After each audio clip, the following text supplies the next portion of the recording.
ओम नमो भगवते वासुदेवाय। नमस्कार बंधुओं, आज हम आपको सुनाएंगे पद्मनी एकादशी की व्रत कथा। पद्मनी एकादशी बहुत ही विशेष एकादशी है क्योंकि यह एकादशी अधिक मास यानी कि पुरुषोत्तम मास में आता है।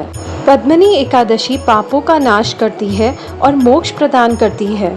मान्यता यह भी है कि इस दिन व्रत रखने से और श्री हरि विष्णु का ध्यान करने से व्यक्ति को अश्वमेध यज्ञ की समान पुण्य का फल प्राप्त होता है। पद्मनी एकादशी का महत्व। धर्मराज युधिष्ठिर कहने लगे, हे जनार्दन, हे श्री कृष्ण, आपने सभी एकादशियों का विस्तार पूर्वक वर्णन कर लिया, अतः अब आप कृपा करके मुझे अधिक मास के शुक्ल पक्ष की एकादशी का क्या नाम है तथा उसकी विधि क्या है, इन सब के बारे में भी बतलाइए। भगवान श्री कृष्ण बोले, हे राजन, अधिक मास में शुक्ल पक्ष में जो एकादशी आती है वह पद्मिनी या कमला एकादशी कहलाती है। वैसे तो प्रत्येक वर्ष 24 एकादशियां होती है। जब अधिक मास या मलमास आता है तब इनकी संख्या बढ़कर 26 हो जाती है। अब इसकी आगे की विधि सुनो। यह एकादशी करने के लिए दशमी के दिन व्रत का आरंभ करके कांसे के पात्र में जौ, चावल आदि का भोजन करें तथा नमक न खाएं, भूमि पर सोएं और ब्रह्मचर्य व्रत का पालन करें। पद्मनी एकादशी के दिन ब्रह्म मुहूर्त में शौच आदि से निवृत्त होकर दंत धावन करें और जल के 12 कुल्ले करके शुद्ध हो जाएं। अगले दिन सूर्य उदय होने के पूर्व उत्तम तीर्थ में स्नान करने जाएं। इसमें गोबर, मिट्टी, तिल तथा कुशा व आंवले के चूर्ण से विधि पूर्वक स्नान करें। श्वेत वस्त्र धारण करके भगवान श्री विष्णु के मंदिर जाकर पूजा अर्चना करें। भगवान श्री कृष्ण बोले, पुरुषोत्तम मास में अनेक पुण्यों को देने वाली एकादशी का नाम पद्मनी एकादशी है। इसका व्रत करने पर मनुष्य कीर्ति प्राप्त करके वैकुंठ को जाता है, जो मनुष्य के लिए भी दुर्लभ है। हे राजन, ध्यान पूर्वक अब इसकी कथा सुनो।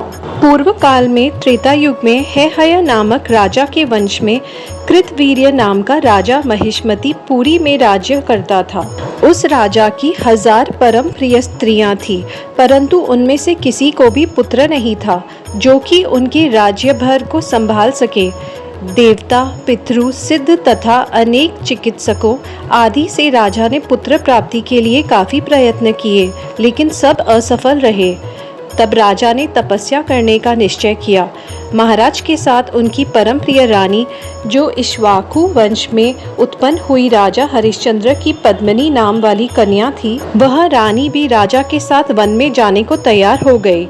दोनों अपने मंत्री को राज्यभार सौंपकर राजसी वेश त्याग कर गंधमादन पर्वत पर तपस्या करने चले गए। राजा ने उस पर्वत पर 10,000 वर्ष तक तप किया, परंतु फिर भी पुत्र प्राप्त नहीं हुआ।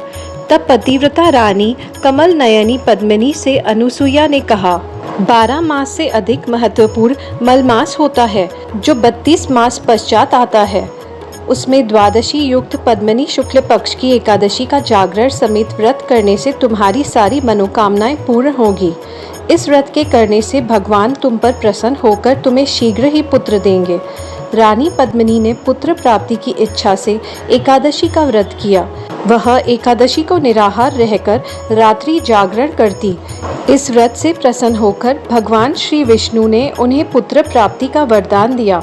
इसी प्रभाव से पद्मिनी के घर कार्तवीर्य उत्पन्न हुए, जो बलवान थे और उनके समान तीनों लोकों में कोई बलवान नहीं था।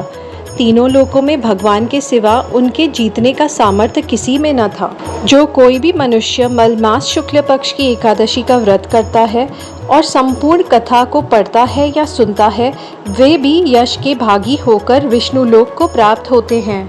इति श्री पद्मनी एकादशी व्रत कथा संपूर्णम। ओम नमो नारायणाय। हरि ओम तत्सत।